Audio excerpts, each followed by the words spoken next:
Դուք առավոտյան առաջարկներով եք հանդես եկել, տեսաուղերձ եք հղել ապագայի եւ խաղաղության ձեր տեսլականի վերաբերյալ, որ պարագայում դա հնարավոր կլինի իրագործել եւ արդյոք այսօր հավատում եք խաղաղության հեռանկարին այս իրողությունների պայմաններում։ Մենք ներկայացրել էինք մեր քայլեր, որոնք տանում են դեպի ապահով խաղաղություն։ Նախ այսօր մեր բանակի տոնն է, ես ուզում եմ շնորհավորել մեր սպաներին, գեներալներին, ենթասպաներին, մեր զինվորներին, մեր հայ ժողովրդին այս պայծառ տոնի առիթով։ Ցավոք այնպես է ստացվել, որ այս տոնը շատերի համար դարձել է տոն այլևս չէ եւ ինչ որ հիասթափությունների հետ է կապված անվստահություն եւ այլն։ Մենք սա պարտադիր պետք է ուղենք, շտկենք, որովհետեւ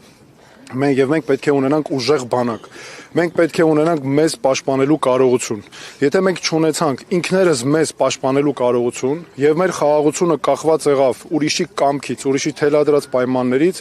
դա խաղաղություն չէ։ Դա ինքնախաբեություն է, դա վտանգավոր ինքնախաբեություն է մեր ապագայի համար։ Եվ ոչ մի բան նշանակություն չունի, եթե դու չունես անվտանգություն։ Որևէ բան այսօրվա աշխարհում այնպես է, դու պետք է ունենաս ինքդ քեզ պաշտպանելու կարողություն։ Ինչ վերաբերում է այսօրվան շատ դատապարտելի ուղղակի, նսեմացնող արարքեր, ամոթալի վախկոտություն ուղղակի, որ իշխանությունը հոկտեմբերի 27-ը նախատեսեց, որ ներողություն, հունվարի 27-ը նախատեսեց որպես հիշատակի օր, այն էլ օրենքի մակարդակով։ Սա ամոթալի վախկոտություն է, որովհետև դա արվեց պատահական ընտրված օր է, պաշտոնական, ձևական ընդամենը, որը չունի ոչ մի բովանդակություն։ Այդ օրը մեզ համար չունի ոչ մի հիշողության նշանակություն, մեր արժեքների համար։ Մենք այսքան ցավոք սրտի ստացվել է, բայց մենք օրեր ունեինք, որոնք պետք է ընտրեինք որպես այդ օրերից մեկը, սեպտեմբերի 27, սեպտեմբերի 19, մենք այս օրերից որևէ մեկը, մենք հունվարի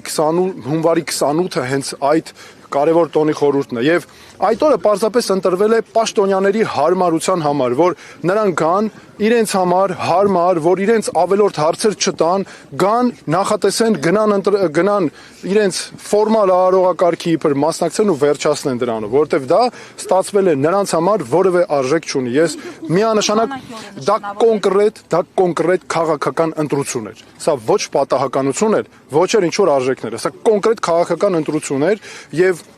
դրա համար մենք այսօր այո պետք է ցույց տանք, որ մենք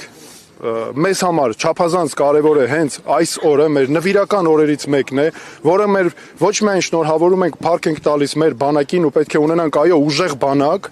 եւ այդ մեր ներկայացած քայլերը դրանից էր, բայց նաեւ մենք ցույց ենք տալիս, որ մենք հարգում ենք մեր սուրբ հերոսների սուրբ հիշատակը, նրանց սխրանքը, մենք պարտք ունենք նրանց ընտանիքների առաջ, մեր քաղաքացիների առաջ եւ դրա համար եմ ես նշել, որ մենք պետք է ունենանք բանակ, որը ունի այո քաղաքացիների վստահությունը, որտեղ զինվորը պաշտպանված է, սպան հարգված է եւ որի հետ հաշվի են նստում։ Եվ ամենակարևորը մենք պետք է ունենանք հաշվետվողականություն ու ճշմարտություն։ Դրա համար ես հատուկ ասել եմ, որ մենք հրապարակելու ենք 44 օրյա պատերազմի վերաբերյալ քննիչ հանձնաժողովի զեկույցը, որը Նիկոլ Փաշինյանը ամեն ինչ անում է, որ չհրապարակի, որովհետև այդ կերպ ես ուղղակի համոզված եմ, որ փորձում է կոծկել իր ձախողումները։ Մենք պետք է ամեն ինչ եւ առաջին մեր քայլերից մեկը հենց դա է լինելու, հրապարակել դա։ Եվ այո, այդ հանձնաժողովի զեկույցը, որ տեսեք, այստեղ հարցը չի։ Այդ զեկույցը եւ պետք է անպայման ինչ որ եղել է, պետք է հրապարակվի, հասկանալ ամբողջությամբ բացելով, այո, որ մեր ժողովուրդը իրավունք ունի իմանալ հասարակությունը այդ ձախողումների պատասխանատվության հարցերի պատասխաններ, որոնք կարևոր են, եւ այն պատճառաբանությունները ժամկետը անցել է, սա է արել եւ այլն, դա ինչ պատճառաբանություն է ձևական, այն ահռելի մեծագույն համեմատած այն հարցերի, որ առաջ են եկել։ Այնպես որ սրանք նույնպես կարևոր հարցեր են։ 27-ի մասին խոսեցիք, ձեզ համար զարմանալի չի, որ այդ օրենքի նախագիծը զոհված զինվորի հայրեր նաև մշակե ԿՊԱ-ականների հետ։ Տեսեք, ես հարգանք ունենալով զինվորի սխրանքի հիշատակի առաջ չեմ ուզում այդ մասով առաջ։ Ես միայն ասում եմ սա ԿՊ իշխանության որոշումն է։ Սա ԿՓ իշխանության Նիկոլ Փաշինյանի ղեկավարությամբ քաղաքական կոնկրետ ընտրությունը, քաղաքական որոշում է։ Եվ սա ես նորից եմ ասում, սա ամոթալի վախկոտություն է, որ արել են, որը ընդհանրապես մեր հուշերի, մեր նշանակության հետ կապ չունի, որ սա հիշատակ չէ, որ նրանք արեցին։ Սա ուղղակի անհարգալից վերաբերմունք է։ Պատերազմի զոհերի հիշատակի օրն է եւ հատուկ օր չեն ընտրել, որ այսպես ասած տարանջատում չլինի, այլ ընդհանուր այսպես միասնական մեկ օր լինի։ Սա այնքան ծիծաղելի է ու այնքան անընդունելի է, չես կարող ոչինչ դրա այն աստիճան անընդունելի է, որ դրա դեմ անիմաստ է ինչ որ փաստարկ վերել, ինչ է նշանակում բոլոր զոհերի։ Մենք ունենք կարևորագույն մեզ համար օրեր, որոնք ոչ միայն մեզ համար դժվարության օրեր են, բայց նրանք պետք է լինեն սիմվոլներ նաև մեր ուժի զարգացման վեր հառնելու համար։ Սա ինչ է նշանակում, ընտրել ենք բոլորի համար։ Դա բովանդակություն մեզ համար, հայ ժողովրդի համար, դա բովանդակություն չունեցող Տեսեք, դրա համար եմ ասում, մենք դրանցից, այո, բայց մենք դրանցից այդ կարևորագույն այդ ջերմուկի վրա հարձակման օրը ունենք սեպտեմբերի 12-ը, 13-ը, մենք ունենք սեպտեմբերի 19-ը, սեպտեմբերի 27-ը, հələ տեսեք, բայց այս օրերը բոլորը այս իշխանության օրոք են եղել, չէ՞։ Այդ օրերը դարձել են մեզ համար ցավի օրեր, այս իշխանության օրոք։ Հիմա փոխանակ վերցնենք մենք հիշատակի օր դարձնենք մեր վեր հառնելու բոլորը չէ դրանցից մեկը դրանցից բոլոր օրերը կարող ենք այո յուրովի մենք արժևորել ժողովուրդ ջան Նե մենք պետք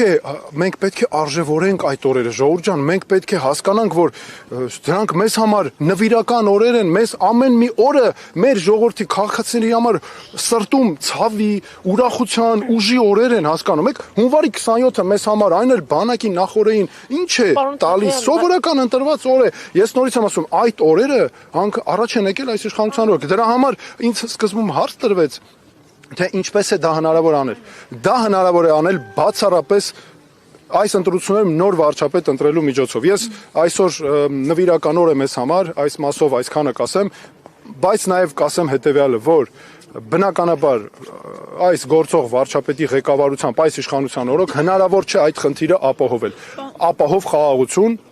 դա հնարավոր չէ զինվորի հիշատակը միայն հիշատակի օր սահմանելով են հարգում կամ նրա հարազատների Նիկոլ Փաշինյանը օրինակ երեք էլի անվտանգության շքախմբով այստեղ էին այդպես էլ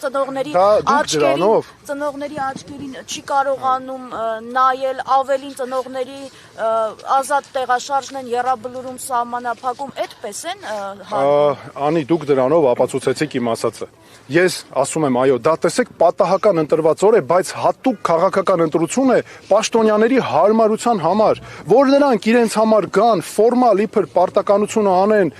այստեղ թողեն գնան դա ավելի մեծ անհարգալից վերաբերմունք է այո դուք ճիշտ նշեցիք որպեսի նրանք չնայեն ծնողի զոհված զինվորի ծնողի աչքերի մեջ, տեղահանվածների աչքերի մեջ, որովհետև այդ սրանք ամբողջը նրանց օրոք է եղել։ Դրա համար այս ընտրություններ կատարվել է ըստ այդմ։ Պարոն Թաթոյան, այդ օրը այսինքն հենց միայն նրանց համար են, որովհետև մենք նկատեցինք, որ երեք մի քանի ծնողներ են եկել պաշտպանելու իրենց երեխաների շիրիմները, որպեսզի իշխանականները չկարողանային իրենց խոսքերով ասած մոտենալ եւ բղծել, եւ նրանց գնալուց հետո անգամ այստեղ մարդաշատ չէր, ինչպես այսօր։ Տեսեք, այո, բայց ծնողները ինքներդ եք ասում, ինչու էին եկել, չէ՞։ Եվ